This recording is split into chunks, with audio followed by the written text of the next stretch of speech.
breaking news from overnight. The U.S. has carried out a large military-scale strike in Venezuela, and its president has been captured, according to President Trump. Dramatic video shows a fireball and plumes of smoke over the country's capital of Caracas. President Trump also announcing Venezuelan President Nicolás Maduro and his wife were captured. And just moments ago, Attorney General Pam Bondi announced they are in U.S. custody. ABC's Allison Kosick has the latest. President Trump has confirmed that strikes on Venezuela have been happening over the past few hours. And according to President Trump, that Nicolás Maduro and his wife have been captured in Venezuela. There have been scenes of multiple explosions and low-flying aircraft. All of that heard beginning around 2 a.m. local time in the capital city of Caracas. And the FAA is now banning U.S. commercial flights in Venezuela airspace over what's being called ongoing military activity. This comes after weeks of the U.S. ramping up pressure on the government of President Nicolás Maduro, including seizing 2 oil tankers and conducting deadly military strikes on alleged drug boat smugglers.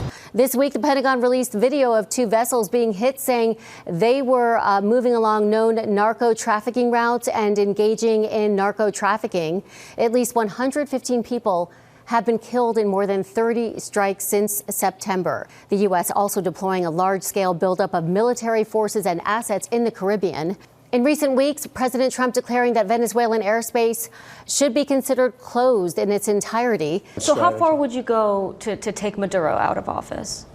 I don't want to say that, but... But you want to see him out? His days are numbered. Can you rule out an American ground invasion? I don't want to rule in or out. I don't talk about it. And the U.S. recently added Maduro and his government to the State Department's list of the world's most dangerous terrorist organizations. In a pre-taped interview this week, Maduro accused the U.S. of mounting a months-long pressure campaign to force a regime change and to gain access to vast oil reserves. Maduro has also denied having any ties to the drug trade, accusing the U.S. of using the drug smuggling as a way to oust him from office. Allison Kosick, ABC News, New York. Reaction is pouring in from world leaders. Russia, Iran, and Mexico have all condemned this. Russia calling it an act of armed aggression. President Trump is expected to hold a press conference this morning at 10 a.m. local time, and we will bring that to you on WFAA Plus and continue to follow the latest developments throughout the day.